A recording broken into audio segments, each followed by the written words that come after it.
Good afternoon, Mr. Rastogi. It's a real pleasure to have you here. Really appreciate you taking out the time to join this discussion with us. Welcome. Good afternoon, Ramakrishnan. Thanks for having me. Sir, you're a very highly respected person in the overall Indian bureaucracy. A lot of people I've talked to have, shared very high regard for the work you've done and your proactiveness and your active involvement in every initiative you've been part of. But for some of the audience who are not familiar with you, if you could just share a brief introduction, then we could get into the rest of the questions. I am Vikas Rastogi, an IAS officer. Currently, I am holding the portfolio of Agriculture Department as Additional Chief Secretary. And as a part of that responsibility, I am also looking into how to bring digital solutions to agriculture so that farmers get more income out of their crops and the consumers get better quality product. So in overall strategy, I think digitization, digital agriculture, use of AI is really important. Thank you so much, sir. This new policy which Maharashtra has launched around use of AI in agriculture, it's quite a massive exercise and it's a big step for the overall Indian agriculture ecosystem. Can you share a little bit of detail about what the overall plan is and what all you're trying to cover there? So Maharashtra has a very large landscape as far as agriculture sector is concerned. We have at least 10 to 15 major field crops and as well as horticulture crops, fruits and vegetables. We have more than 15 million farmers who are engaged throughout the state in various kind of cropping operations. Now, AI brings lot of opportunities, lot of new possibilities for the farmers as well as the all other stakeholders in the system. And in order to explore those opportunities, in order to reach to the farmers through new technologies, the government of Maharashtra launched a policy called Maha Agri AI Policy 2025-29. It's a policy for 5 years, wherein the focus is how do we ensure that digital agriculture, emerging technologies, AI could be used at every stage of the crop and the farmer get the best income out of the effort that he or she is making. Great.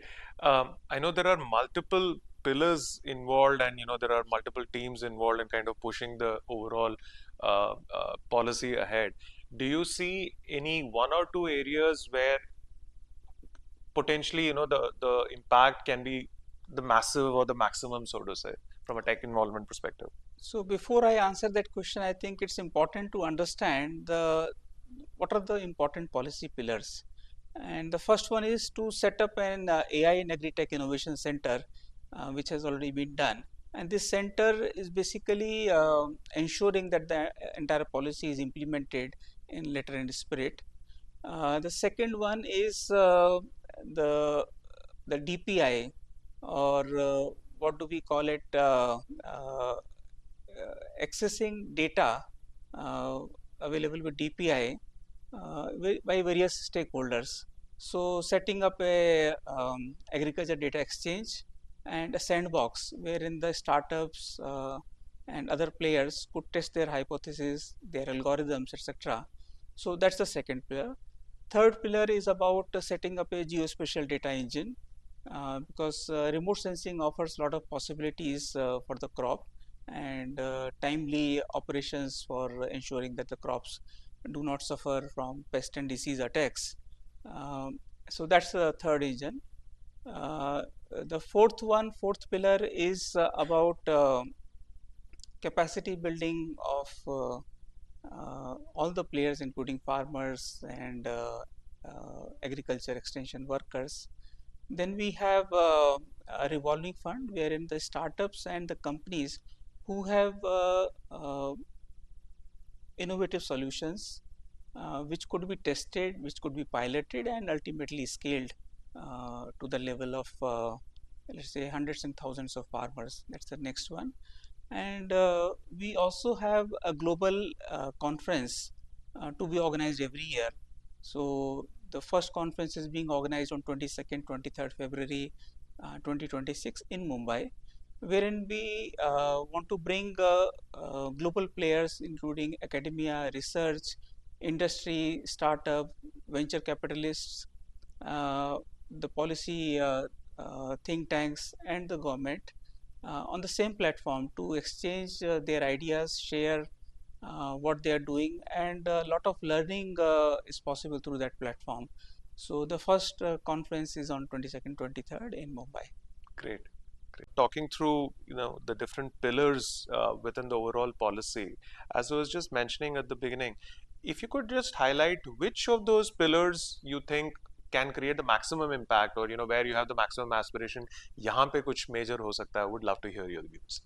Uh, I think the fund for startups and companies is something which I think has a lot of potential, because traditionally the funding in agriculture sector has been mostly public funding, and being public funding, there are limitations to how much innovation could be brought in.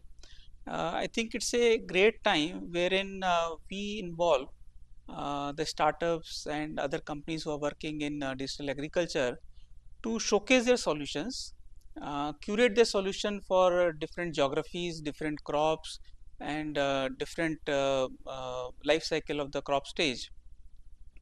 Uh, because they work with the profit motive, and profit brings efficiency. So I think this particular pillar where we are partnering with various startups and companies holds a lot of potential.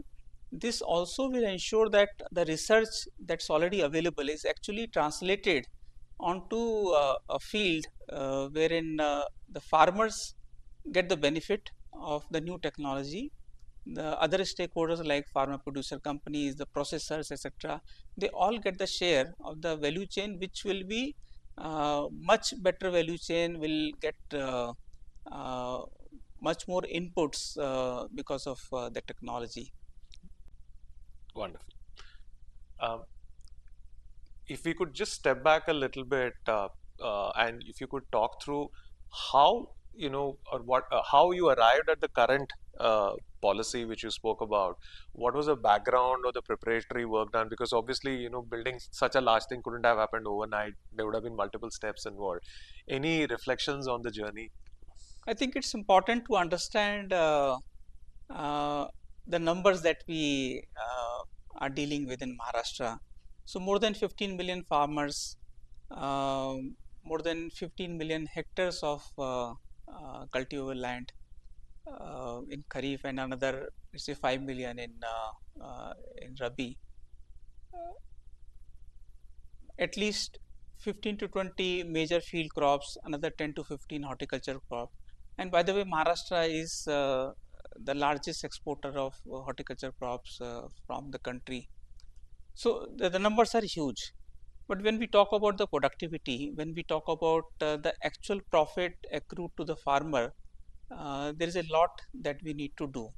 And there was a clear direction from the political executive, our honorable chief minister, that we must use technology, the new technology in every sector, and more so in agriculture sector. At the same time, Agritech was going on. Maharashtra was doing very well in terms of farmer registration. So I think the stage was set to go to the next level and uh, explore the possibilities which artificial intelligence and frontier technologies bring in the agriculture sector. And the policy does exactly that. It creates a framework, it creates various kinds of incentives, and it also brings multiple players together so that everybody wins, and we get a very, very vibrant ecosystem of innovation, research, and benefit to both farmers as well as consumers. And the overall process would have taken what, from the ideation to launching the policy, would have taken a couple of years, Uh, 6 to 12 months. I No, it's actually was much faster than that. Okay. So let's say we started thinking about policy in mid-January, Uh-huh. and by May of the same year, that is 2025, the policy got the approval of the cabinet. Uh, sum of 500 crores has been set aside for policy for its implementation. And I'm very happy to say that we have made very substantive progress in all the pillars. So we have a edX which is in advanced stages. Mahavistar has already been launched. For traceability, we already have a study which has been started uh, to figure out what is the current landscape, what we need to do. Geospatial engine is also being developed, and we already have our university with a renewed vigor for research which is outcome oriented. So most of the pillars we have made substantial progress, and the last one of course is Global Agri AI conference which we have in February. And I understand some initial problem statements have been announced, and you have invited, technology companies to apply for that. Could you shed a little bit of light on that? Yeah, so the idea to bring startups and innovators and companies was to ensure that the efforts made by the government are complemented by the innovative practices and new thinking that these companies and startups bring.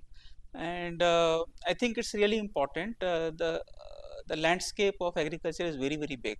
It's not only for the state government or the government of India. I think there is a huge opportunity for private sector, and keeping that in mind, the problems that are being faced by the farmers, the FPOs, other stakeholders like processors, exporters, they have all been enlisted as a problem statement, and that we have floated through our platform for the companies and startups to offer solutions.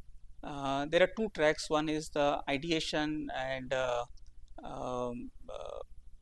go to a kind of showcasing their solution, and second is the piloting. Uh, Through these two tracks, we have got more than 900 applications. So we are really overwhelmed by the response that we are receiving, and this is under scrutiny by experts. And we hope to partner with these startups and companies and offer them assistance in terms of access to data sets, access to the sandbox, mentoring by our university scientists, and also financial support for both the tracks. Uh, we also think there is a huge scope for VC firms to also use this opportunity and fund those startups which have been selected. Uh, and uh, there is a lot of activity from the government on agriculture on the digital side. There is AgriStack, there is ONDC. You already had in Maharashtra a farmer ID system which you kind of integrated with AgriStack, and now there is this massive policy coming up. So what does it all mean for the farmers and for the technology companies trying to work with the government, and how does it all kind of come together? So I would say AgriStack is the basic building block, wherein we at one place has the complete information about the crops, the land, the farmer who is cultivating those crops, and this becomes really important for any sort of meaningful intervention, whether by the government or any other stakeholder, and also for the farmer to avail various kind of advisory services, welfare measures, and also to get information about what's going around uh, his or her land, and various other parameters related to the crop growth. So AgriStack is the basic block. What we have done is to build lot of other data sets and connect it to AgriStack. I talked about Agriculture Data Exchange, which basically brings information of market prices, arrivals, the weather forecast, the soil health information, and technological recommendations which have been recommended by ICR institutions, the state universities. So this all comes together in form of Mahavistar, which is basically AI powered chatbot, which gives all this curated information, validated information to the farmers so that they can take important decisions about their crops. And this is just the first round, if I'm not mistaken, right? I mean, what I'm trying to understand is it's great that you've already got 900 applications, but if some startups have not been aware so far, is there scope for them to come and engage with you in the coming days? Sure, sure. So we had opened up this opportunity for 1.5 months in the month of November and December. Once this round is over, we'll open it up. We would like to have it a kind of rolling scheme where Nice. people can apply anytime. Since this was the first one and the kind of response that we got is also huge. So maybe another 2 months time, we should be able to open it up and on a rolling basis. Great. In fact, I was just talking to someone a couple of days back about, exports, and specifically we're talking about grapes from Maharashtra, incidentally. And one point he was, really harping upon is that, we really need to up the game when it comes to research and, new varieties of grapes, because globally that's where we are losing out. Other markets are really getting very aggressive with new varieties which are available through the year. And whatever practices and seeds we have, we have a small window in the overall year when, we are able to supply to the global market. So curious to know, from a research point of view, what efforts, what collaboration, what are you looking at as part of this overall policy? So the policy also gives a lot of focus on more outcome oriented research. Research which could be translated onto the field from lab to land, as we say. And uh, if the state agriculture university, which is the primary research facilities that we have, partner with the industries and other global academic and research institution, I think we can achieve a lot. And the idea for this pillar is basically to ensure that the research becomes relevant, it is as per the demand, and brings more value to the farmers. So during the Global Agri Conference, we also want to launch a research network which will bring all those stakeholders on the same platform and make research more outcome oriented. Wonderful, wonderful. Any kind of specific messages for, you already talked about the event coming up in February, but anything specific you want to tell startups or VCs about the event? What can they get out of it? What should they look forward to by being there? So all the details of the event are available on our website. But what I would suggest as it's a global conference. It's also a satellite event for the India AI Summit, which is happening on 19th and 20th February in Delhi. So for agriculture sector, the state of Maharashtra is hosting this event, and there is a huge opportunity for everyone to just to understand what's happening globally, what's happening in various countries, what various multilateral agencies are thinking, uh, what are the new products and services which are available. So I think it's a huge learning opportunity. It's also an opportunity to showcase what has been done by various companies and startups. So I would say this is a huge uh, uh, opportunity for everyone uh, to participate, to learn, to network, and to finalize their plans of what works, what doesn't work.